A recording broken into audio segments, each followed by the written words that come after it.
Oh, nagulat kayo. Kala nyo si John Prats na yung babati sa ate ko. Ako lang to. So, congratulations and happy wedding sa inyong dalawa. At masaya naman ako at bago ka pa nag-30 at ay naikasal ka na. So, nakakalungkot lang at wala ako dyan para masaksiyan ng isa sa pinaka importante at mahalagang okasyon sa buhay mo.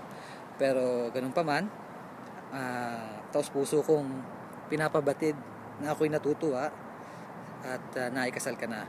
So, sa susunod na lang, sa kasal ni Kuya, nandyan ako. Inshallah.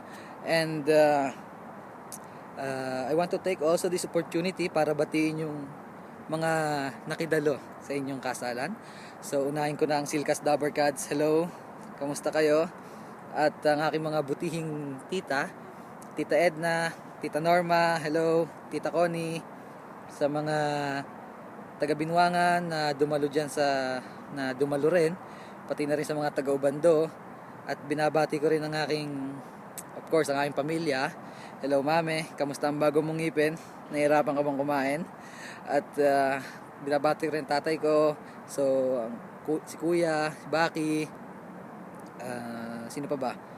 Siyempre, kala mo nakalimutan ko na. Congratulations Naira. Isa ka na ring registered nurse.